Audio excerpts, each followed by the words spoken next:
저희가 아까 하나님의 진노 부분을 다루다가 멈췄는데요.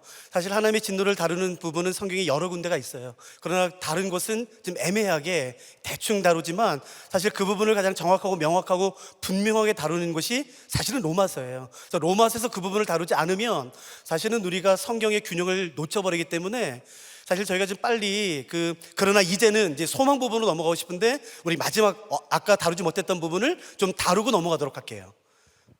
하나님의 진노와 관련돼서 우리가 살펴봐야 되는 것은 뭐냐면은 창세부터 말라기까지 구약 39권, 구약 성경에는 여러 가지 중요한 주제들이 언급되는데 그 중에 몇 가지 중요한 핵심 주제들이 있어요. 그런데 구약에 살았던 이스라엘 백성들이 구약에 언급된 여러 가지 주제들 가운데 가장 관심이 있었던 주제를 골라라. 그러면 두말할 것 없이 의입니다. 의라는 것이에요. 어떻게 하면 의를 얻을 수 있는 것인가? 어떻게 하면 의인이 되는가? 어떻게 하면 하나님의 백성이 되는가라는 그 의가 사실은 구약 시대의 이스라엘 백성들에게 가장 중요한 주제일 뿐만 아니라 지금도 이스라엘에 가시면 그 이스라엘 사람들의 가장 중요한 주제는 의예요. 어떻게 하면 의를 얻을 것인가 라는 것이에요. 한번 대답해 보시겠어요? 구약 성경에 의하면 어떻게 하면 의인이 될 수 있나요? 어떻게 하면 의롭게 될 수 있나요? 그 의롭게 되는 방법이 뭐냐는 것이에요. 여러분, 제가 성경 구절 지금 시간 없으니까 제가 빨리 한번 읽어드릴 테니까 한번 들어보세요.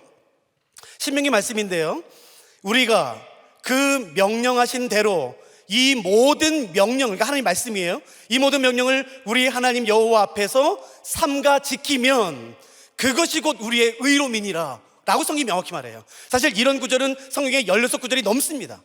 그러니까 하나님께서 우리 가운데 말씀하셨던 그 명령과 규례와 법도와 율법을 따라 삼가 지키면 그것이, 지킨 것이 우리의 의로움이다 라는 말씀은 신약과 구약에 넘쳐나요. 그러므로 구약의 이스라엘 백성들이 생각할 때에 의롭게 되는 가장 중요한 방법은 뭐냐면 율법입니다. 여러분은 동의하세요? 율법을 잘 생각해 보세요. 사람이 율법을 100% 지키면 의롭게 될 수 있나요, 없나요? 질문이에요. 사람이 율법을 100% 지키면 의롭게 될 수 있는가 없는가요? 들어보세요. 있습니다. 문제는 그렇게 할 수 있는 사람이 없다는 게 문제예요. 그런데 인간의 죄성은 뭔지 아세요? 아니야, 내가 문제가 아니라 율법이 문제야. 나는 아무 문제 없는데 율법이 문제라서 나는 이렇게 되지 못하는 거야 라고 핑계를 돌려대는 것이에요. 그러지 않습니다. 정확히 기억하세요. 누구든지 율법을 100% 지키면 의롭게 됩니다. 그러나 그렇게 할 수 있는 사람은 아무도 없어요. 지금까지 수억 명의 사람들이 도전했지만 이것을 완성하고 성취한 사람은 아무도 없습니다. 율법에 의하면 하나를 어기든 10번을 어기든 똑같습니다. 율법에 의하면 10번을 어기든 1000번을 어기든 똑같아요. 완벽하지 않으면 하나라도 어기면 다 똑같은 거예요. 그러므로 율법을 문자 그대로 100% 지키면 의롭게 돼요.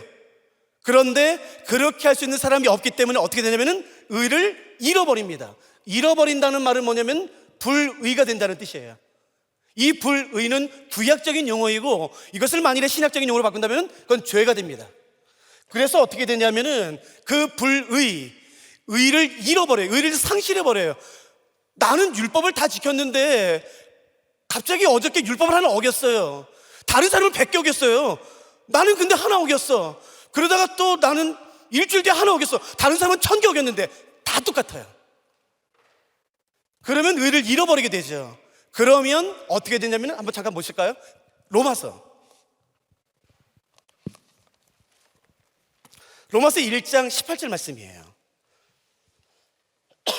로마서 1장 18절 말씀에 어떤 관계가 되는지 보세요.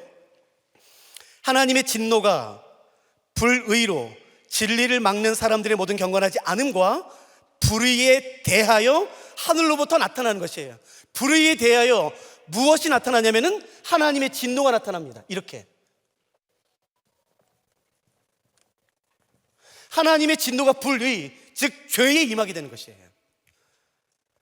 관계를 보세요. 하나님의 진노가 임하는 이유는 의를 잃어버렸기 때문이에요. 그렇다면 하나님의 진노를 피하는 길은 뭐겠습니까? 다시요. 이 관계가 로마서 1장부터 끝장까지 계속 가는 거예요. 의를 잃어버렸기 때문에 하나님의 진노가 임해요. 그러면 하나님의 진노를 피하는 길은 뭐겠습니까? 의를 다시 얻으면 되겠죠. 그럼 어떻게 얻냐는 것이에요. 그 관계를 제가 설명해 드려볼게요. 먼저는 이 죄와 하나님의 진노를 조금 더 살펴보도록 하죠.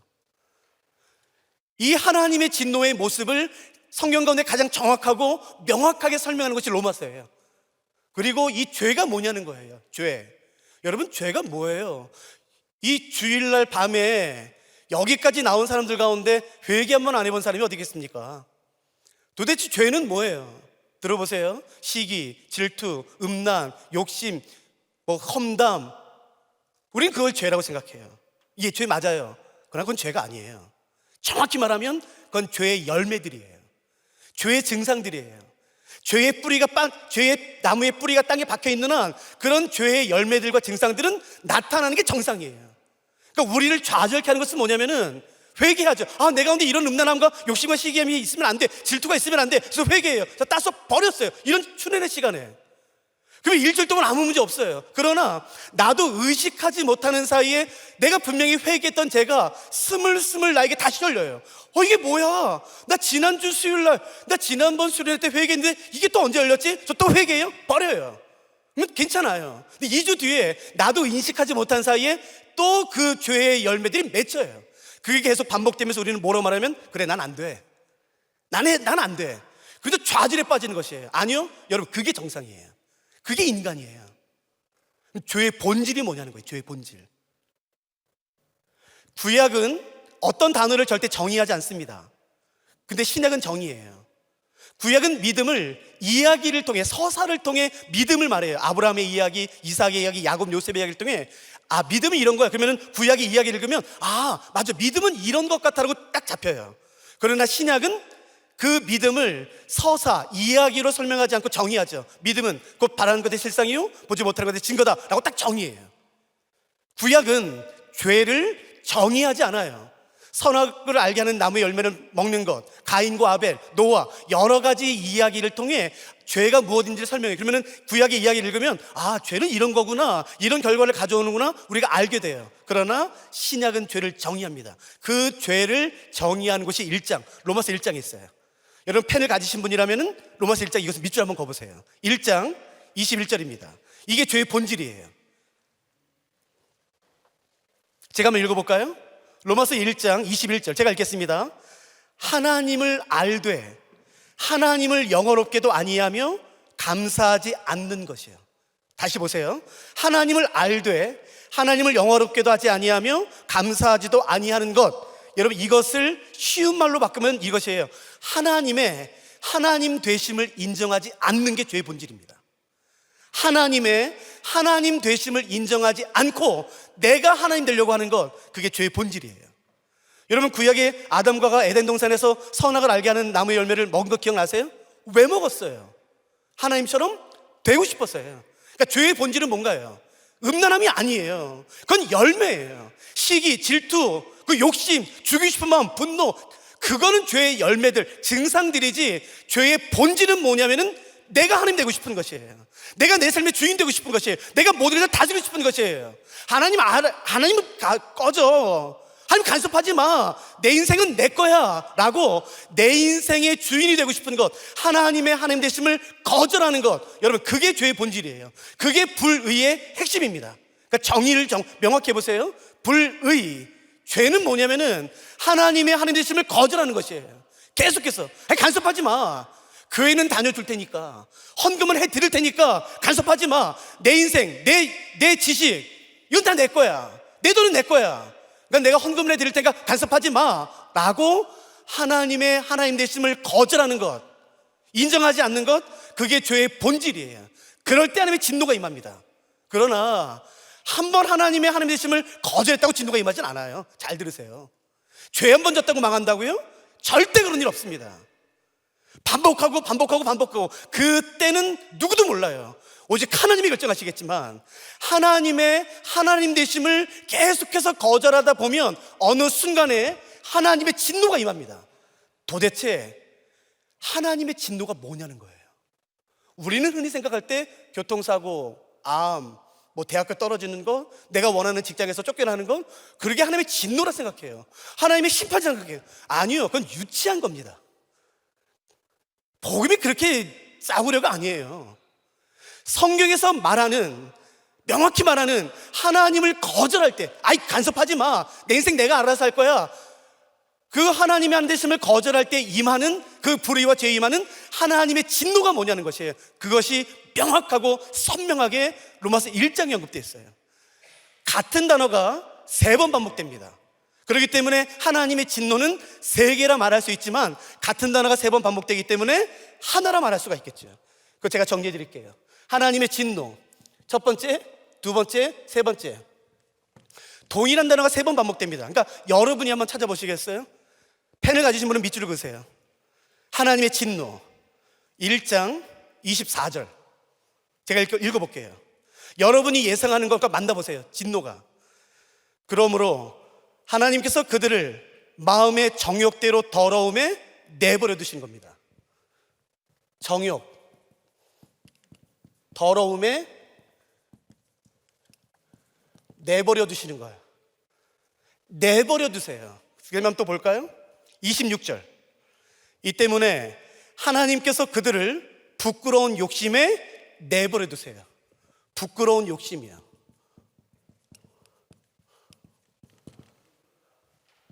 마지막 3번째요. 28절입니다. 또한 그들이 마음에 하나님 두기를 싫어하며 하나님께서 그들을 그 상실한 마음대로 내버려 두세요. 상실한 마음.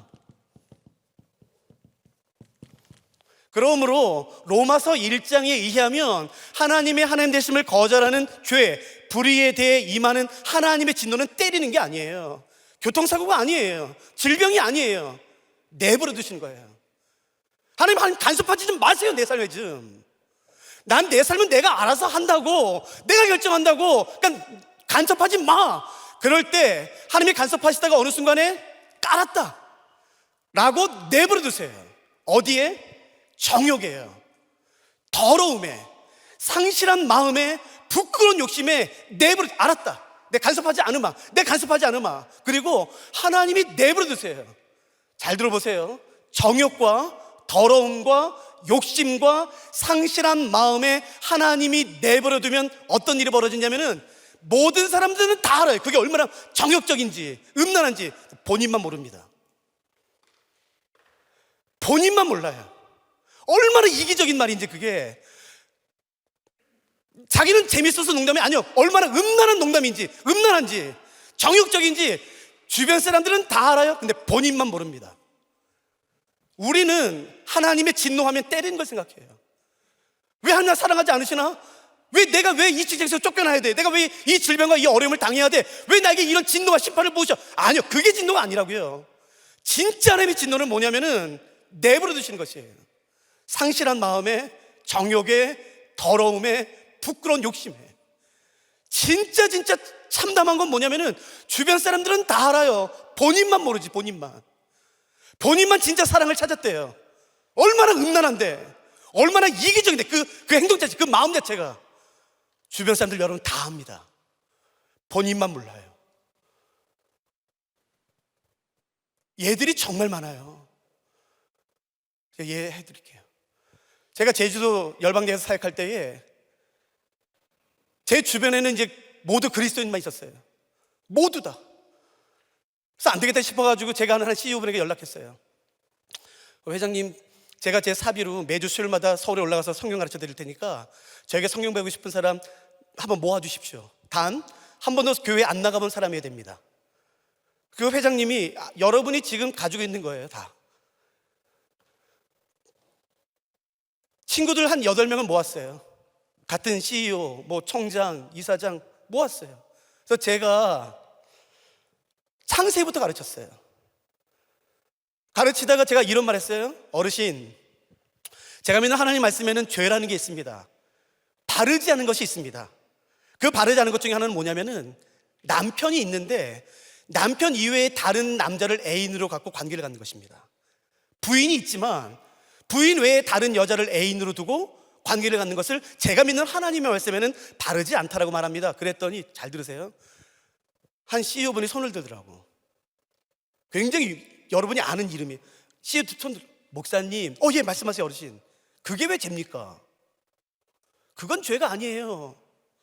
남자가 능력 있으면 세컨드 두고 서드도 두는 거지. 못하러 인생을 그렇게 낭비합니까? 재미없게. 그거는 다 가난한 사람들, 힘없는 사람이 만들어낸 윤리 같은 것들이지, 목사님 그게 남자의 힘입니다. 힘.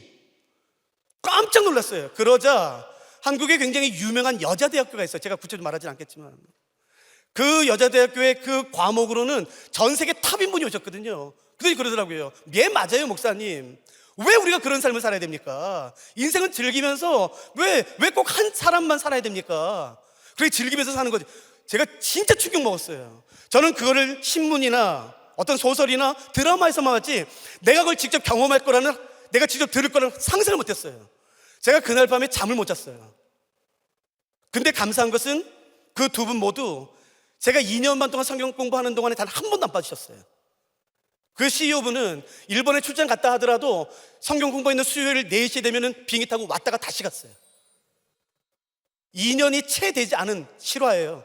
2년이 채 되지 않은 어느 날 제가 제주 열방대에서 사역하고 있는데 갑자기 전화가 왔어요. 목사님, 예 어르신, 목사님 혹시 오늘 볼 수 있어요? 제가 오늘 5시 반에 끝나요 업무가. 괜찮습니다. 제가 제 방에서 기다릴 테니까 꼭 와주세요. 제가 직접 뵙고 말씀드릴 게 있어요. 그래서 제가 얼른 업무 마친 다음에 제주공항에 가서 제가 비행기 티켓팅한 다음에 갔더니 차를 보내셨더라고, 김포공항에. 그래서 얼른 타고 갔어요. 여러분, 그 CEO실은 이게 개인 공간이 싶을 정도로 넓어요. 3면이 유리창, 3면이 전면 유리. 서울 시내 그 기가 막힌 스카이라인이 다 보이는. 제가 문을 열고 딱 들어갔는데 회장님이 걸어 나오시는, 이른이 훨씬 넘으셨거든요. 나오시더니 비서를 내보내고 문을 잠그시는 거예요. 저는 여기 앉아 있었고, 문을 잠그신 다음에 이렇게 걸어서 이렇게 뚜벅뚜벅 약간 꾸정한 채로 이렇게 오시더라고요. 제가 이렇게 소파에 앉아 있었는데 갑자기 제 앞에 딱 서시더라고요. 그래서 갑자기 하면서 제 옆에 무릎을 꿇으세요. 저는 무릎 깨지는 줄 알았어요. 그래서 이렇게 말씀하시더라고요. 목사님, 내가 이제야 알았습니다. 이게 얼마나 더러운 건지 내가 이제야 깨달았습니다. 무슨 말씀이세요?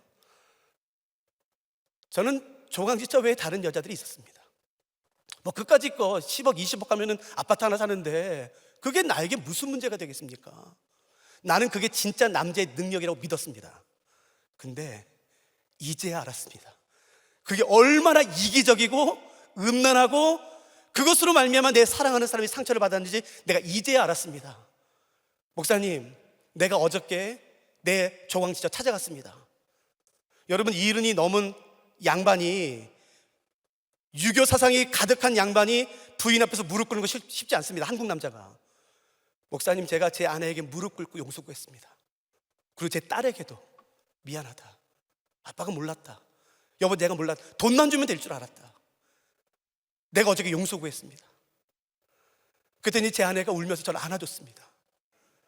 목사님, 내가 이제 알았습니다. 이게 얼마나 음란하고 이기적인지. 내가 2번 다시 그런 삶 살고 싶지 않습니다. 실화예요, 실화. 여러분 아세요? 하나님이 정욕과 더러움과 상실한 마음과 부끄러운 욕심에 내버려 두시면 주변 사람들은 다 알아요. 본인만 모릅니다. 그게 진노예요, 진노. 여러분, 그걸 무서워해야 돼요. 그러므로 은혜는 뭔 줄 아세요? 막아주시는 것이에요. 그 죄에 더 가지 않도록 막아주시고. 교통사고가 은혜일 수 있어요, 여러분. 직장에서 잘리는 게 은혜일 수 있어요. 대학교가 안 되는 게 은혜일 수 있어요. 내 뜻대로 되지 않는 거 가끔가다, 그게 여러분 은혜일 수 있어요. 누가 지금 이런 거 간과하시겠어요? 하나님, 내가 아무리 원하는 걸 할지라도 그게 죄된 것이라면 막아주십시오. 내 다리를 꺾어서도 막아주십시오. 내 고기를 부러뜨려서도 제발 막아주십시오. 여러분, 누가 좀 그런 기도를 드리시겠어요? 하나님, 이걸 열어주셔야 됩니다. 이래야지만 내가 성공합니다. 내가 단순히 더 빨리 성공합니다. 굳이 예수 믿을 필요 없잖아요. 그러면 여러분, 누가 오늘 밤에 그런 간절한 기도를 드리시겠어요? 하나님, 내 마음은 죄에 기울어져 있습니다. 내 마음은 죄를 사랑합니다. 다른 사람은 몰라도 내 안에 있는 그 깊은 죄를 향한 그 탐욕, 그 죄에 대한 탐욕, 죄를 사랑하는 마음이 내 안에 가득합니다. 하나님 막아주십시오. 막아주십시오. 다리를 부러뜨려서라도 막아주십시오. 여러분 기억해 보세요. 때로는 어떤 질병 때문에 더 깊이 가지 않은 것이 있어요. 어떨 때는요, 죄의 문이 열리는 것 같아요. 마치 하나님이 죄를 허락하시는 것처럼. 그때 두려워야 돼요. 제가 실제로 누구를 만나서 상담했는지 아세요? 어떤 사람이 새벽에 나와서 기도했어요. 바람핀 남편이, 하나님, 내가 집사인데 내 아내를 죽일 수는 없고 하나님이 직접 제발 손 좀 봐주십시오. 여러분, 그게 인간의 죄성이에요. 새벽 예배 나와서 내가 기도를, 그분이 나한테 말했으니까 내가 알죠. 죄는 사람의 눈을 멀게 합니다. 모든 감각을 마비시키는 것이에요. 죄는 절대로 사람에게 생명을 가져다 주지 않고 회복을 가져다 주지 않습니다. 죄는 반드시 관계를 깨뜨리게 돼 있어요. 죄는. 그러므로 막아주시는 게 은혜예요. 그 하나님의 진노가 임할 때 그 진노가 임하지 않도록 막아주시는 거 기억하세요. 의를 잃어버렸기 때문에 하나님의 진노가 임합니다. 잃어버렸기 때문에. 그러므로 하나님의 진노를 피하는 길은 뭐냐면은 의를 다시 얻는 것이에요. 그러나 율법으로는 누구도 의롭게 될 수가 없어요. 그러면 어떻게 하면 다시 의를 얻을 수 있나요? 세상에, 아니, 의를 얻는 방법은 있을까요, 없을까요? 율법 외에. 그래서 사도 바울은 3장 21, 사실 이 부분을 좀 더 설명드리고 싶지만 3장 21절에 그래서 그 유명한 선언을 이제하는 것이에요. 이 선언은 이 관계를 이해해야지만 그 깊이를 이해합니다. 3장 21절 한번 잠깐 보시겠어요? 제가 아까 3장 21절 앞에 이제는 이란 단어 앞에 한 단어 써달라고 했는데 기억하시겠죠? 뭐였나요? 그러나예요. 그러나. 그러니까 여러분 잘 보세요. 주의 은혜가 얼마나 높은지 경험하기 위해서는 내가 내려갈 수 있는 만큼 내려가야 돼요. 주의 은혜가 얼마나 아름답고 찬란한지를 이해하기 위해서는 더 이상 처참할 수 없을 만큼의 그 밑에 자리로 내려가면은 알아요. 이게 얼마나 아름답고 영광스러운지. 싸구려 은혜를 기대하지 마세요. 사도 바울은 1장부터 3장 20절까지 모든 사람들을 완벽한 절망으로 이끌어요. 완벽한 절망. 어디서 소망을 발견할 수 없는. 그리고 이렇게 시작하는 거예요. 그러나 이제는. 여러분, 뭐가 숨통이 틀리는 것 같지 않아요? 그러나 이제는 율법 외에. 사도 바울은 절대로 율법을 부정하지 않습니다. 예, 율법으로 이렇게 될 수 있다는 걸 인정해요. 율법 외에 하나님의 한 의가 나타났다는 것이에요. 그러나 이제는 율법 외에 하나님의 한 의가 나타났으니 율법과 선지자들에게 증거를 받은 것이라는 것이에요. 율법 외에 또 다른 방법이 있다는 것이에요. 그 방법이 뭔가요? 그 다음 절에 바로 나오죠. 보실까요? 22절. 곧 예수 그리스도를 믿음으로 말미암아 모든 믿는 자에게 미치는 하나님의 의인이 차별이 없느니라. 그 방법은 뭔가요? 믿음이라고 말한 것이 믿음. 믿음으로 말미암아 이렇게 될 수 있다. 다시 의를 얻을 수 있다라고 말하는 것이에요. 여기서 말하는 이 믿음, 사도 바울이 말하자 유대인들을 말하죠. 그건 네 생각이지 사도 바울. 야, 율법 외에 사람이 의롭게 되는 방법이 어디 있어? 율법 외에는 사람이 의롭게 되는 방법이 없어. 이제부터 잘 들으세요. 율법 외에는 사람이 의롭게 되는 방법이 없어. 그건 사도 바울 네 주장이지, 네 주장. 그래서 사도 바울이 뭐라고 말하냐면, 그러나 이제는 율법 외에 또 다른 방법으로 의롭게 되는 것이 있는데 이것은 내가 만들어낸 생각이나 고안해낸 것이 아니라 율법과 선지자들에게 증거를 받은 것이래요. 율법과 선지자, 이게 무슨 말일까요? 이것은 굉장히 쉽습니다. 유대인들의 언어 습관만 이해하면 너무 쉬워요. 율법과 선지자는 복음서, 사도행전, 신약성경 여러 곳에 이렇게 표현됐어요. 유대인들은 율법과 선지자들의 글에 의하기를. 그래서 이 율법은 뭘 의냐면은, 그러니까 일부를 통해 전체를 말하는 것이에요. 여러분 혹시 보세요. 구약 성경에 하나님 이렇게 말씀하세요. 에브라임아, 에브라임아, 너희가 어느 때까지 나를 향해 등을 돌리겠느냐. 그러면 거기서 말하는 에브라임은 12지파 가운데 정말 그 에브라임을 의미할까요? 아니면 이스라엘을 의미할까요? 잠깐만, 정신 차리시고 질문 한번 대답해 보세요. 하나님이 이렇게 말씀하세요. 에브라임아, 에브라임아, 너희가 어느 때까지 나를 향해 등을 돌리겠느냐 라는 말씀에서 에브라임은 12지파 가운데 한 지파인 정말 에브라임을 의미하나요? 아니면 이스라엘 전체를 의미하나요? 이스라엘 전체예요. 예수님 말씀하세요. 어미가 새끼를 품음같이 내가 예루살렘 너희를 품으려고 얼마나 노력했느냐 할 때 그 예루살렘은 정말 예루살렘에 사는 사람들이에요? 아니면 하나님 백성들이에요? 하나님 백성들이죠. 그런 것들이 여기 쓰인 것이에요. 그래서 이 율법은 모세 오경을 의미하고요, 선지자는 선지서를 의미합니다. 그러므로 율법과 선지서는 유대인들의 언어 습관 가운데 뭘 의미하냐면 구약 성경을 의미하는 것이에요. 그러니까 사도 바울이 말합니다. 유대인들이 비아냥거리죠. 야, 율법 외에 또 다른 방법이 있다고? 믿음으로 이렇게 된다고? 웃기고 있어. 사도 바울, 그건 네 생각이지, 네 마음이지. 그래서 사도 바울이 말해, 아니야, 이건 내가 말한 게 아니야, 내 생각이 아니야, 구약 성경에서 이미 증거된 거야 라고 말하는 것이에요. 그리고 3장이 끝납니다. 그래서 사도 바울은 로마서 4장에서 믿음으로 의롭게 된다는 구약의 예를 직접 가져와서 설명하는 것이에요. 논리 따라오셨어요? 사도 바울은 말해요. 율법 외에, 그래 유대인들 니네 말처럼 율법으로 의롭게 될 수 있어. 그러나 율법 외에 또 다른 방법이 있어. 그건 바로 뭐냐면 믿음이야. 유대인들이 비아냥거려요. 이건 네 생각이야. 아니야, 내 생각 아니야. 구약 성경 율법과 선지서에서도 이미 그렇게 말했잖아. 그래서 3장이 끝나요. 그래서 사도 바울은 로마서 4장에서 믿음으로 의롭게 된다는 구약의 예를 가져옵니다. 여기까지 따라오셨어요? 그래서 사도 바울은 뭘 말하냐면 아브라함을 말하는 것이에요. 자, 이게 시간입니다. 제가 한번 질문 드려볼 테니까 여러분 제가 따라오는지 확인해야 되거든요. 한번 대답해 보세요. 이 땅에, 이 역사에서, 인간의 역사에서 처음으로 하나님의 율법, 말씀이 율법이요, 사람에게 주어졌을 때는 누구 때인가요? 그렇죠, 모세 때죠. 모세 때 십계명이 주어졌고 하나님의 말씀, 레위기, 신명기가 주어졌어요. 그러니까 잘 들어보세요. 이 땅에 하나님의 율법이 처음으로 주어졌을 때는 모세 때예요. 그러므로 유대인들이 말하는 것처럼 사람은 오직 율법으로만 의롭게 되는 거야 라는 말이 맞다면 모세 이후에 태어난 사람들은 기회라도 있는 거예요. 그러나 모세 이전에 태어난 사람들은요, 기회조차 없어요. 그러므로 만일 사도 바울이 율법이 주어지기 전, 모세 이전 사람들은 십계명도 모르고 율법도 모르고 레위기도 몰라요. 그러므로 모세 이전에, 즉 율법이 주어지기 전에 의롭게 된 사람이 있다는 것을 증명해 낸다면 율법 외에 또 다른 방법이 있는 건가요? 없는 건가요? 그러니까 나 따라오는지 알아야 돼요. 이해됐어요? 그래서 사도 바울이 뭘 말하냐면은 아브라함을 말하는 것이에요. 아브라함이 모세보다 훨씬 이전 사람인 건 알아요?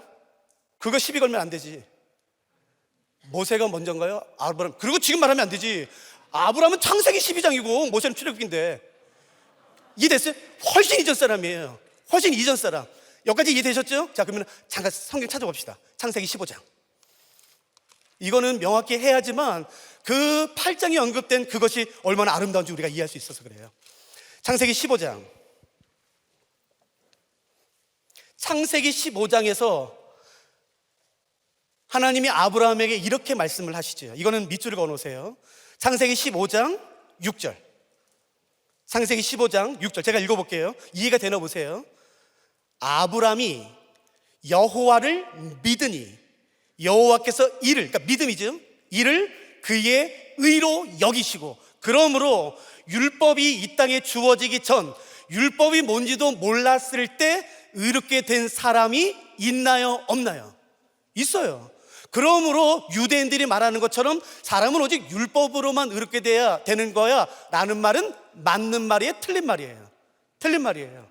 그래서 사도 바울이 말해요. 아니야, 율법 외에 또 다른 방법이 있어.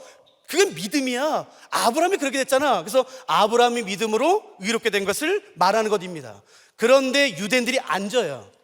아니야, 그래도 할래 해야 돼, 할래. 유대인들 참 못됐어.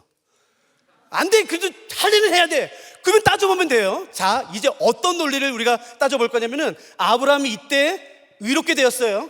이때 할례가 뭔지는 알죠? 할례를 받고 할례를 받은 상태에서 의롭게 됐다면 의롭게 되기 위해서 할례를 받으셔야 돼요. 두 번째, 할례를 받을 때 의롭게 됐다면 의롭게 되기 위해서는 할례를 받아야 돼요. 3번. 할례가 뭔지도 몰라요. 할례 받기 전에, 할례가 뭔지도 모르고 할례 받기 전에 의롭게 되었다면 의롭게 되기 위해서는 할례를 받을 필요가 있나요? 없나요? 없어요. 따라오셨어요? 다시 한번 좀 설명할게요. 아브라함은 모세 이전, 즉 십계명도 모르고 제사도 모르고 율법도 전혀 몰랐을 때에 믿음으로 이렇게 됐어요. 성경이 명확히 말해요. 그래서 유대인이 따지고서 할례예요. 아브라함이 이렇게 됐을 때가 이때인데, 할례를 받고 할례를 받은 상태에서 의롭게 되었다면 의롭게 되기 위해서는 할례를 받아야 돼요. 제 말 이해되시죠? 두 번째, 할례 받을 때 그때 의롭게 됐다면 여전히 의롭게 되기 위해서는 할례를 받아야 돼요. 그러나 마지막 세 번째, 할례도 안 받았어요. 할례가 뭔지도 몰라. 근데 그때 만일에 의롭게 되었다면 의롭게 되기 위해서는 할례를 받을 필요가 있나요? 없나요? 없지요? 자, 성경에서 말하는 건 1번, 2번, 3번 중에 뭐예요? 다시 해요? 우리 지금 시간 없어요. 나 지금 30분에 끝내. 1번, 2번, 3번 뭐예요? 3번입니다. 3번. 어떻게 알았어요? 찍었어요? 찍으면 안 되지. 아브라함이 이렇게 된 건 창세기 15장이에요 15장. 할례를 몇 장에서만 받아주면 뭐 되겠죠? 몇 장에서요? 15장 이전이 이후에요. 17장이에요 그러므로 아브라함이 여호와를 믿으니 의롭게 되었도다 라는 말은 아브라함이 할례 받기 전, 즉 무할례시요. 할례는 받지 않았어요. 할례도 뭔지 몰라. 그때 의롭게 되었어요. 그러니까 제가 질문드리니까 대답해 보세요. 의롭게 되기 위해 할례 받을 필요가 있어요, 없어요? 그러면 이건 대답하세요. 아브라함이 의롭게 되었을 때는 할례 시예요, 무할례 시예요? 오케이. 아브라함이 의롭게 되었을 때는 할례자로서예요, 무할례자로서예요? 이해됐어요? 로마서 4장. 이게 여러분 로마서에서 가장 까다로운 부분이에요. 할례시, 무할례시, 뭘례시, 할례시, 할례시 막 그리고 막 복잡해 막 성 찢어버리고 싶다 여기가. 근데 이것만 이해하면 된다고요. 지금 여러분이 다 대답했으니까. 3절 제가 건너뛰어 읽을게요. 4장 3절, 로마서 4장 3절. 성경이 무엇을 말하느냐?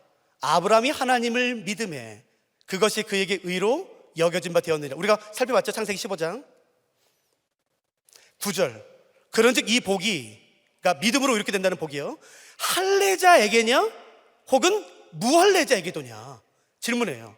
무릇 우리가 말하기를 아브라함에게는 그 믿음이 의로 여겨졌다 하노라. 10절 잘 보셔야 돼요. 질문합니다. 그런즉 그것이 어떻게 여겨졌느냐? 할례시냐 무할례시냐? 자, 대답해 보세요. 그러니까요. 그럼 대답하잖아요. 할례시가 아니요 무할례시냐 대답하잖아요. 그러니까 이게 복잡하다고요. 근데 이것만 이해하면 너무 쉽죠. 11절. 그가 할례의 표를 받은 것은 무할례시의 믿음으로 된 의를 그냥 인친 것뿐이에요. 아무것도 아니야. 그러므로 12절. 또한 할례자의 조상이 되었나니 곧 할례 받을 자에게뿐 아니라 우리 조상 아브라함이 무할례시에 가졌던 믿음의 자취를 따르는 자들에게도 되는 것이에요. 자, 그러니까 자, 보세요. 질문할게요. 가장 중요한. 그러므로 아브라함은, 믿음으로 의롭게 된 아브라함은 할례자의 조상이에요, 무할례자의 조상이에요? 그렇게 말하면 안 되지. 그건 이해한 거야. 오케이. 이해됐어. 그러니까 유대인들이 말하는 거짓말에 속지 말라고요. 제 말 이해됐어요? 아브라함이 누구라고 말하냐면은 우리 유대인 할례자의 조상이라고 말한다고요. 근데 너무 안타까운 건 성경을 가지고 있는데 기독교인들이 거기에 속아요. 아브라함이 의롭게 된 것은 할례시가 아니라 무할례시잖아요. 그러므로 아브라함은 누구냐면은 할례자와 무할례자 모두의 조상이 되는 거라고요. 이해되셨어요? 왜 사도 바울이 이것을 로마 교회에 말할까요? 지금 누가 싸우기 때문에요. 할례자의 후자라는 유대인과 무할례자라고 비방받는 이방인 사이에 싸움이 있기 때문에 그래요. 그게 중요해요, 안 중요해요? 안 중요하다고 말하는 거죠. 여러분, 교회 쌈 날 때는요, 마이크 목사가 오른손 들었냐 왼손 들었냐 가지고 싸워요. 진짜로. 그게 뭐가 본질이에요? 왜 우리가 그래야 돼요? 왜?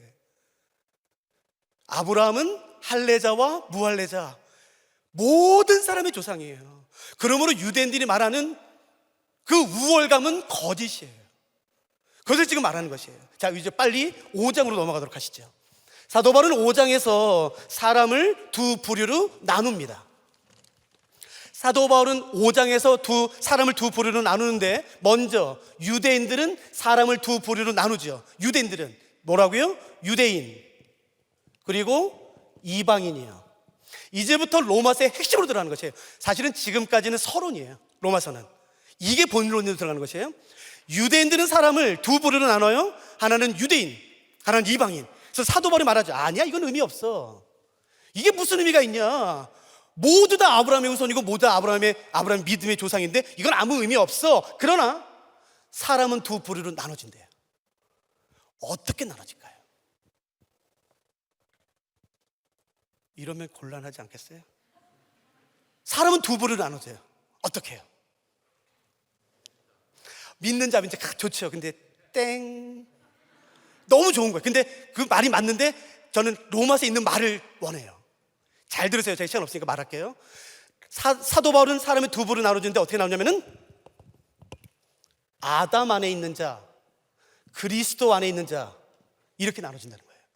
아담 안에 있는 자, 그리스도 안에 있는 자. 그리고 구원은, 의는 오직 그리스도 안에 있는 사람만이 의를 얻고 구원받는다는 것이에요. 그러자 유대인들이 말해, 그렇지, 예수가 유대인이다. 그러므로 유대인들은 날 때부터 그리스도 안에 태어나는 거야 라고 말해요. 그래서 바울이 말하죠. 땡, 틀렸어. 모든 사람은, 누구도 예외 없이 모든 사람은 다 아담에서 태어난다는 것이에요. 누구도 그리스도 안에서 태어난 사람은 없다라는 것이에요. 그래서 유대인들이 또 한 번 충격 먹어요. 아니, 예수는 유대인이잖아. 그러니까 우리 유대인들은 남에서부터 그리스도 안에 있는 거 아니야? 아니야.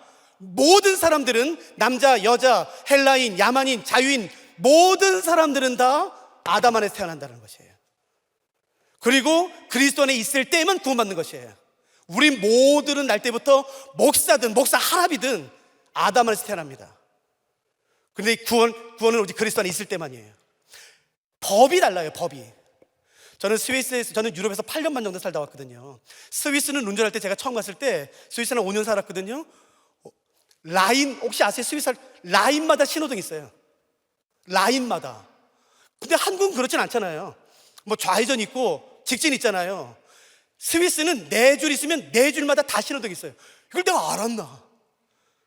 그리고 요즘에야 이제 우회전이 뭐 이렇게 신호가 생겼지만 작년까지만 해도 그냥 우회전은 이렇게 봐서 사람 없으면 갔잖아요.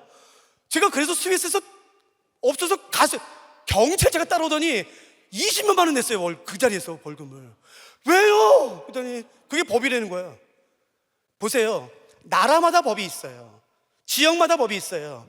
아담 안에 법이 있고 그리스도 안에 법이 다릅니다. 아담 안의 법은 뭐냐면은, 잘 들어보세요. 어떤 사람이 죄를 범하면 사단이 노리고 있다가 그 죄를 범하든 말하든 생각하든 의도하든, 누가 죄를 생각만 해도 범하기만 해도 정죄 화살을 쏩니다. 정죄 화살을 이렇게 해서 그러면 그 화살이 날는 게 뭐예요? 그러니까 죄를 범하면 사단은 절대 실수하지 않아요. 얘도 신실한 데는 한 군데는 있다고요. 얘라고 다 나쁘지만 사탄이 절대 실수하지 않는 건 뭐냐면은, 누구든지 죄를 범하면 그 죄의 정죄 화살을 쏴요. 그래서 나는 생각만 했을 뿐인데 그 정죄 화살이 나를 딱 맞춰요. 그래서 죄의 정죄의 화살이 와서 그 정죄가 뭐로 이끄냐면 사망으로 이끄는 것이에요. 그래서 아담 안에 있는 법은 죄와 사망의 법입니다. 모든 사람이 죄를 범하였음에 죄의 삭은 사망이 되는 것이에요. 누구도 피할 수 없어요. 성경에서 말하는 사망의 원인은 노화가 아닙니다. 죄입니다. 노화가 아니에요. 늙어서 죽는 게 아니에요. 죄 때문에 죽는 거지. 성경은 누구도 피할 수 없어요. 그게 아담 안에 태어난 사람의 운명이에요. 그러나 구원은 그리스도 안에 있습니다. 자, 어떻게 하면 그리스도 안으로 옮겨질까요?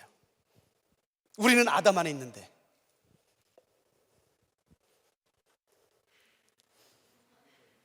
다음에 해요? 아담 안에서 우리는 태어났어요. 어떻게 하면 그리스도 안으로 옮겨질까요? 저 보세요. 옛날에 이런 농담이 있었잖아요. 뭐 냉장고에 뭐 냉장고가 있습니다. 코끼리를 넣는 방법은요, 뭐 냉장고를 엽니다. 뭐 코끼리를 넘지다 냉장고를 닫습니다. 그러면 그 냉장고에 코끼리가 들어있는데 하마를 넣는 방법은요, 냉장고 문을 연다. 그 다음엔요, 코끼리를 꺼낸다. 그 다음엔요, 하마를 넣고 물을 닫는다. 아담 안에 있는 사람이 그리스도 안에 가기 위해 아담 안에서 제일 먼저 해야 되는 건 뭔데요? 나와야죠. 나오는 방법이 뭐냐는 거예요. 교회 좀 다녀봤어요? 그럼 이거 알아야 되지 않나?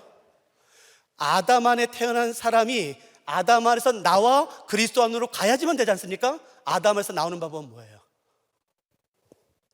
딱 하나입니다. 딱 하나.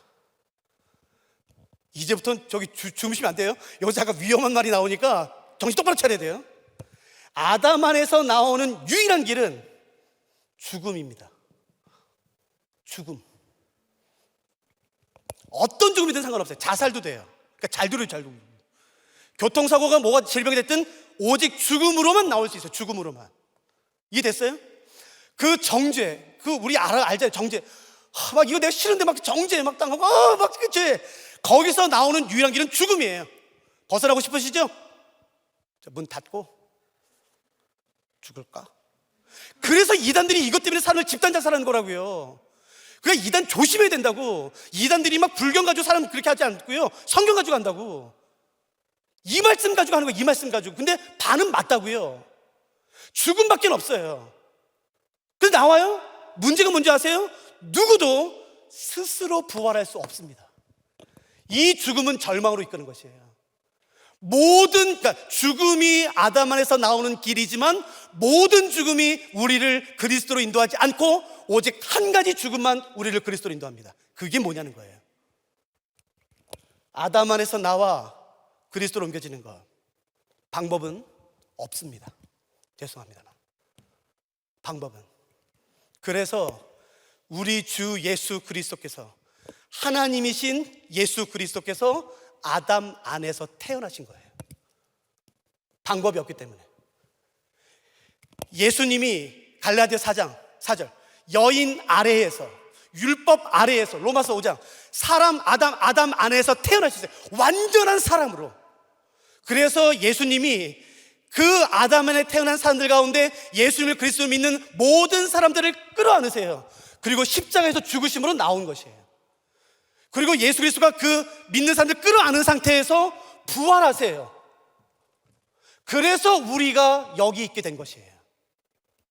아담 안에서 그리스도로 옮겨지는 방법은 내 힘으로는 절대 없습니다.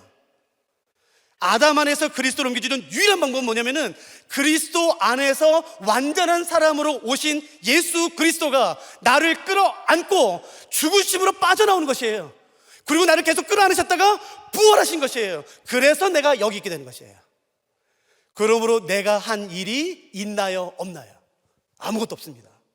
두 번째, 그러면 아담 안에 태신 예수 그리스도와 나를 연결시키는 것, 하나로 연합시키는 것은 뭔가요? 그게 바로 믿음이라고 말하는 것이에요. 그러므로 믿음이 얼마나 신비로운지 알아야 돼요. 믿음 가지고 그냥 장난치지 마세요.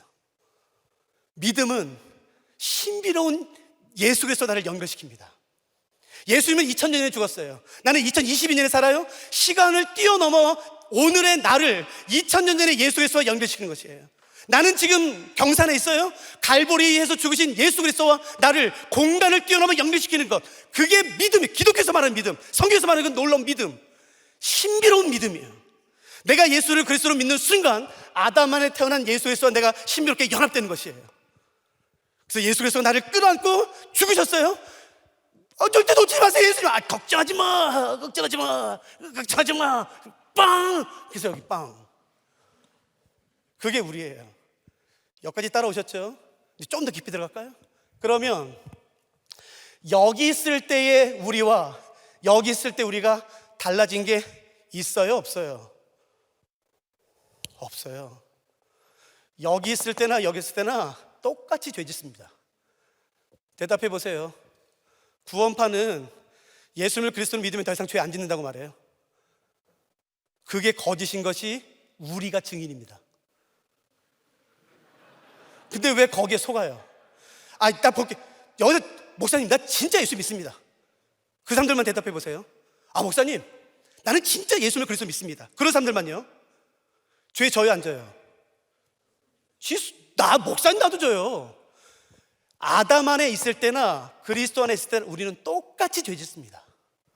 달라진 거 없어요. 만일에 내가 의롭게 살아서 의인이 되었다면 문제는 달라지지만, 의롭게 살아서 의인이 된 것이 아니라 믿어서 의인 된 거예요. 똑같습니다. 그래서 어떤 일이 벌어지냐면은 로마서 7장에 그 갈등이 있는 것이에요. 내 안에 두 가지 법이 싸운다고요. 여기 있을 땐요, 그 고민도 없어요. 그 고민도. 여기서 잘 보세요. 내가 여기 있어요. 죄를 범해요. 그리스도 안에 있으면 죄를 범하겠죠? 그러면 사단이 똑같아. 저게 그리스도로 갔어? 죽었어 너. 죄를 범해서 죄 생각했어? 그러면 사탄이 나쁜 사탄, 정죄의 화살을 더 세게 팍! 그러면 아담 안에 있을 때 알잖아요. 그 정죄에서 날라오는 게. 근데 여기서 날라와. 까지. 여기까지 되셨어요? 근데 사탄이 나를 정죄해서 정죄의 화살을 마치기 위해 반드시 먼저 해야 되는 것은 뭐냐면은, 내가 어디 있다고요? 그리스도 안에요. 그래서 나를 감싸고 있는 예수 그리스도의 보혈과 예수 그리스도의 의를 먼저 뚫어야 돼요. 뚫지 못하면 나에게 그 화살은 안 와요. 이해됐죠? 이 관계? 쉬워요. 그리스도 안에 내가 있기는 있지만 여전히 죄를 범해요. 죄를 생각해요. 그러나 이때 쓰는 무방비로 정죄 화살을 맞았는데, 이때는 나를 그리스도의 볼에 감싸고 있는 것이에요. 그리스도의 의가 나를 감싸고 있어요. 그래서 내가 죄를 범했지만 사단이 나를 정죄 화살로 맞추기 위해서는 반드시 예수 그리스도의 보혈과 의를 뚫고 나를 맞춰야 돼요. 질문할게 대답하세요. 크게. 사탄의 정죄의 화살은 예수 그리스도의 보혈을 뚫어 예수님을 정죄할 수 있나요? 없나요? 없습니다. 그래서 정죄당하지 않는 것이에요. 이해되셨어요? 이 관계? 로마서 8장. 이 말씀이 얼마나 위대한 말씀인지 아셔야 돼요. 그리고 관계를 정확히 아셔야 돼요. 로마서 8장 1절. 제가 읽어볼게요. 그러므로 이제 그리스도 예수 안에 있는 자에게는 결코 정죄함이 없나니. 누구에게 정죄함이 없어요? 다시요. 이건 대답하세요. 자, 누구에게 정죄함이 없는 거예요? 그리스도 예수 안에 있는 사람입니다. 의롭게 사는 사람이 아니, 그럴 수 있는 사람 아무도 없어요. 교회 다니는 사람이 아닌 것이에요. 헌금 많이 하는 사람이 아닌 것이에요. 그걸 무시하는 게 아니에요. 난 10의 4조예요. 그걸 무시하는 게 아니에요. 그러나 그것은 나를 막아줄 수 없어요. 사단의 정죄의 화살로부터 나를 막을 수 있는 유일한 한 가지 뭐냐면은 내가 믿는 예수 그리스도의 보혈과 의입니다. 내가 그리스도 안에 있다면 결코 정죄하면 되는 것이에요. 이 관계를 명확히 기억하세요. 그러면 자유해지는 것이에요. 누구든지 그리스도 안에 있으면 새로운 피조물이라. 그리스도 예수 안에 있는 자에게는 결코 정죄함이 없습니다. 이 안에는 생명과 성령의 법이 있는 것이에요. 그것이 그리스도의 보혈을 의지한다는 것이에요. 그러므로 이것에 근거해서 여러분이 한 번만 대답해 주시겠어요? 그러면 도대체 그리스도인은 정의가 뭔가요? 어디에 있는 사람인가요? 그리스도 예수 안에 있는 사람입니다. 그러나 그리스도 예수를 벗어나는 순간 어떻게 될까요? 정죄당합니다. 내 의가 나를 막는 게 아니라 나를 감싸고 있는 내가 믿는 예수 그리스도의 보혈과 의가 나를 막아주는 것이에요. 여기까지 따라오면은 이제 위험한 질문을 해야 됩니다. 복음을 들었다면, 그래? 그럼 나는 예수를 그리스도를 믿으니까, 그리스도의 보혈은 나를 감싸니까 정죄당하지 않아? 오케이, 이제 내 마음대로 살아도 되네. 복음을 제대로 들으면 이 질문을 반드시 해야 복음을 제대로 들은 거예요. 아, 그럼 내가 더 열심히 살면 되겠구나 라는 거 생각했다면 복음을 들은 게 아닙니다. 좋은 강연을 들은 거지. 성경에서 말하는 진짜 복음을 들었을 때 나타나는 반응은 뭐냐면은 그럼 이제 내 마음대로 살아도 되겠네? 그럼 죄 져도 되겠네? 그래서 로마서에서 말하잖아요. 은혜를 더하게 하기 위해 죄를 더하겠느냐? 어떻게 하실래? 이제 내 마음대로 살아도 되죠? 어떻게 할 거야? 근데 잘 보세요. 이제 더 어려워지는 거예요. 이게 뭔지 진짜 이게 뭔지 알면. 자, 이제 이것만 이제 하면 저희 이제 끝나요. 조금만 참으세요. 우리가 그리스도 안에 있는 거예요. 이렇게.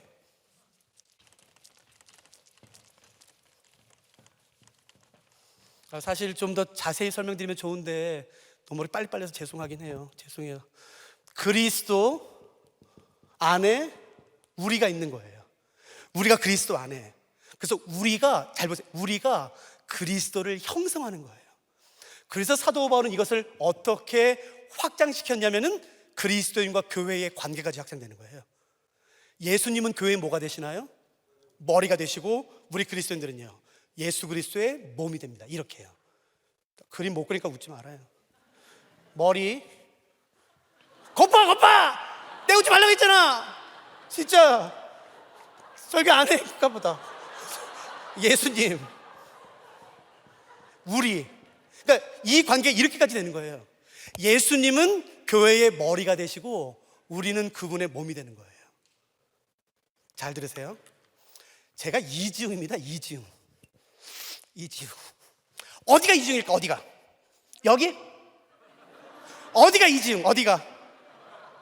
이거 대답해요. 어디가 이지웅이에요? 다 어디가 예수님이에요? 여기만? 내가 어디가 이중이하니까? 그런데 왜 이거 어디가 예수님이에요? 다죠. 이 손이 죄를 범하면 그냥 이 손이 지은 거예요? 이중이 범한 거예요. 그러니까요. 내 손이 예수 그리스도의 몸으로 부름받은 내가 죄를 범하면 이제 누가 죄를 범하게 만드는 건지 아시겠어요? 예수님이에요. 율법보다 훨씬 세집니다. 율법 그까짓 거 지킬 수 있어요. 우리 이제 그 율법의 요건이 훨씬 세진 거예요. 내가 어떤 형제든 자매를 향해서 음란한 농담이나 말을 하면 그건 단지 이제는 내가 죄를 범하는 게 아니에요. 누구로 하여금 그 음란한 죄를 범하게 하는 건지 아시겠어요? 예수님입니다. 그러니까 죄 질 거예요, 안 질 거예요? 그러니까 두 번째, 물론 이제 아까 뵙고 이제 이번이 두 번째라서 제가 잘 누군지 모르시겠지만 그래도 대충 이제 두 번 만났으니까 이지훈 목사는 저런 목사야 대충 아세요. 대충. 그러니까 어디 보고 제가 누군지 알았어요? 여기 주둥이? 이지훈 목사는 저런 목사야. 어디? 요 주둥이 보고 알았어요? 아니면 여기 전체 보고 알았어요? 전체 보고 알지? 자, 대답하세요. 사람들이 그러면 예수님을 알 때에 어디를 보고 예수님을 알까요? 머리요? 전체. 우리 보고 예수님이 누군지를 압니다. 사람들이. 그러므로 만일에 사람들이 성경을 단 한 번도 읽어보지 않았고 예수님을 모르는 사람들이 예수는 돈 밝혀. 그거 되게 좀 이상한 신이야 라고 말한다면 그 책임은 100% 우리예요. 누구도 비난할 수 없습니다. 여기까지 되셨어요? 이거는 두려움인 동시에 영광입니다. 우리가 예수 그리스도의 몸으로 부름받았다는 것이에요. 단 조건 하나입니다. 교회 다닌다고 되지 않아요. 임원한다고 되지 않습니다. 예수님을 그리스도로 믿을 때 이게 가능한 것이에요. 그러면 우리는 예수님을 머리로 그분의 몸이 되는 것입니다. 이것이 됐다면 이제 마지막 한 부분만 살펴봅시다. 로마서 12장.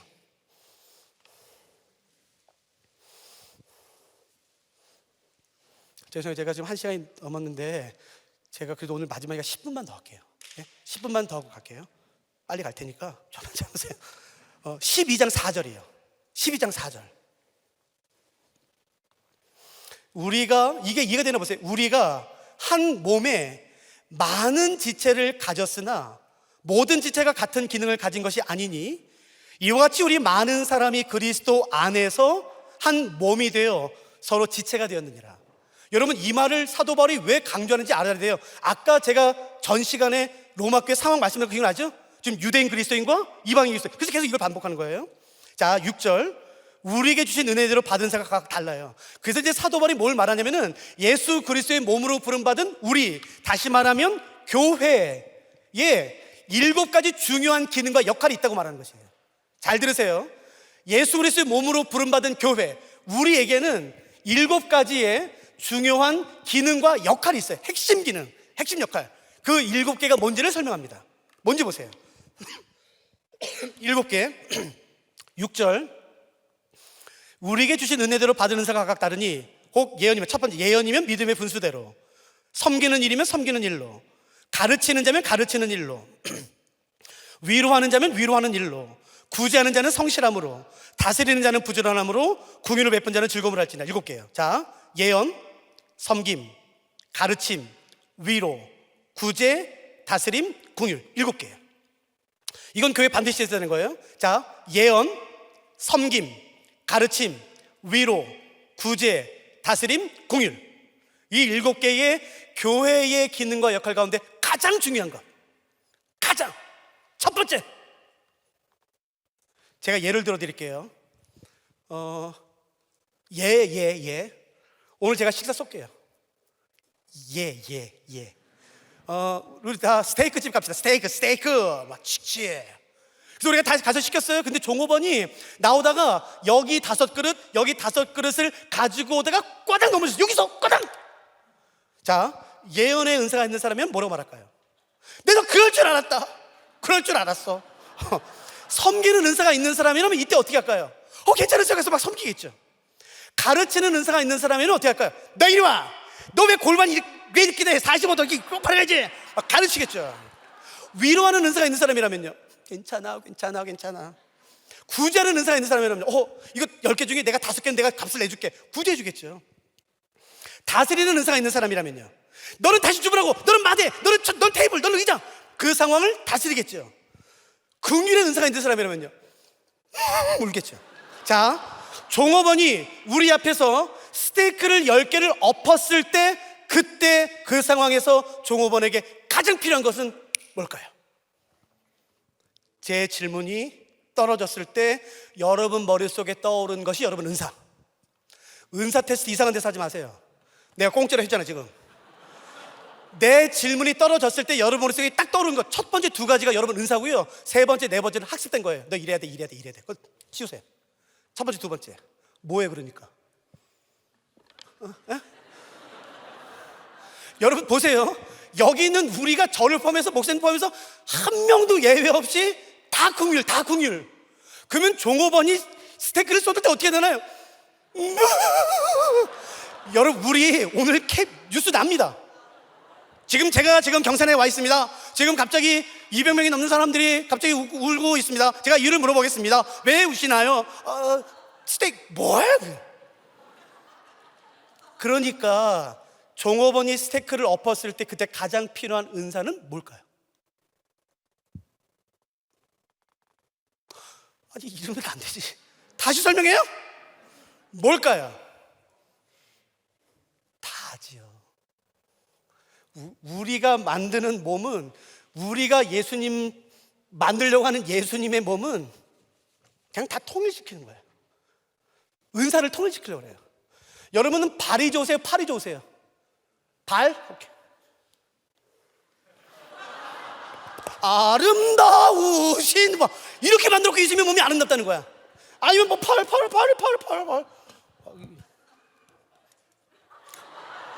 보세요. 우리가 꿈꾸는 예수님의 몸이 이런 거예요. 우리는 이렇게 돼야 됩니다 라는 좀 이런 거라고. 이게 무슨 몸이야.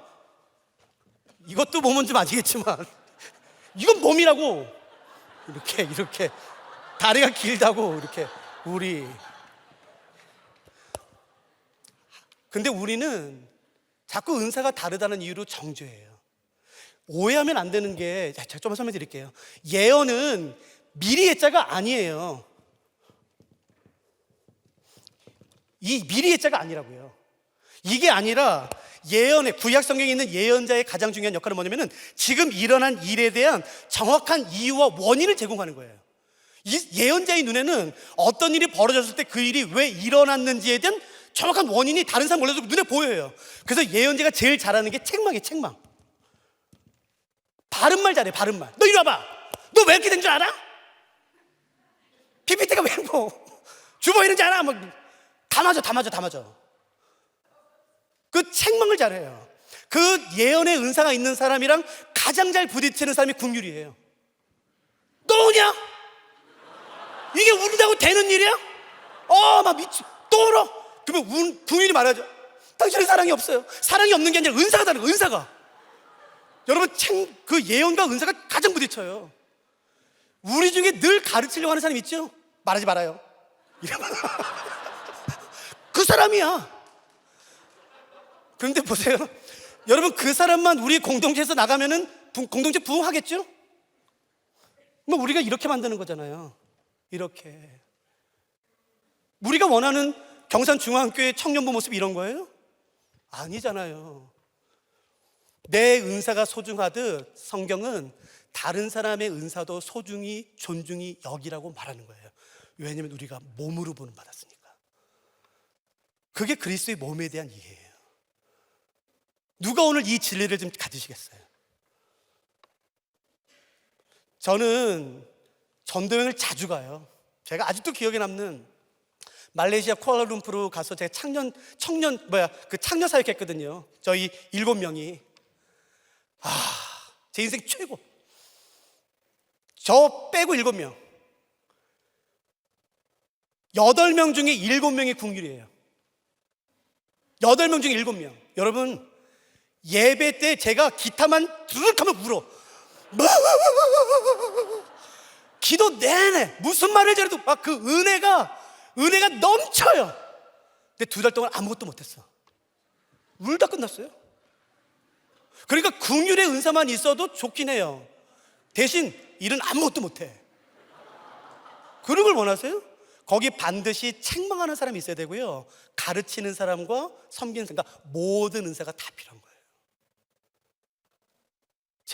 쟤는 왜 저런 말만 해? 왜 쟤는 맨날 가르치려고만 해? 여러분, 그게 그 사람 은사라면 존중해 주는 거예요. 그래서 함께 연합하는 겁니다. 저희 간사 중에 한 사람이 저희 같이 아이스크림 먹고 나오다가 10cm도 되지 않는 그 턱이 있는데 거기서 발을 접질렸어요. 발을 딱 하고 끊어져. 딱 하고. 오른쪽 다리가. 그래서 어떻게 했는지 아세요? 오른손이 목발을 짚고 오른쪽 다리가 할 일을 대신해 줬어요. 언제까지요? 회복될 때까지요. 너 네 스스로 회복해서 와. 죄송합니다, 그건 몸 아닙니다. 그걸 몸이라 부르진 않아요. 여러분, 만일에 제 왼손에 상처가 났어요? 피가 나요? 제가 시키지도 않는데 갑자기 제 오른손이 가지고 와서 왼손에다가 약을 바르고 밴드를 붙였어요? 이것은 오직 왼손만을 위한 건가요? 아니면 저 전체를 위한 건가요? 저 전체를 위한 거죠. 그러므로 같은 예수 그리스도의 몸으로 부름받은 경산중앙교회, 갈릴리, 또 샬롬 청년부가 있다면, 누가 어저께 밥을 못 먹었어요? 오늘 다 같이 밥 먹었어요? 근데 누군 돈 없어서 못 먹었어요 혹시? 너 배고파? 너 밥 못 먹었냐? 왜? 나 저기 직장 잘렸어. 그래? 이리 와. 나 돈은 많이 없지만 나 우유랑 빵 살 돈 있어. 나 이거 먹어. 그거는 그 한 사람을 위한 건가요? 예수 그리스도의 몸을 위한 건가요? 그 개념 이해하시겠어요? 여러분, 그게 교회예요. 그게. 그러므로 절대로 이제부터 하면 안 되는 것은 험담입니다. 그 사람을 험담하는 게 아니라 예수 그리스도의 몸을 나누는 것이에요.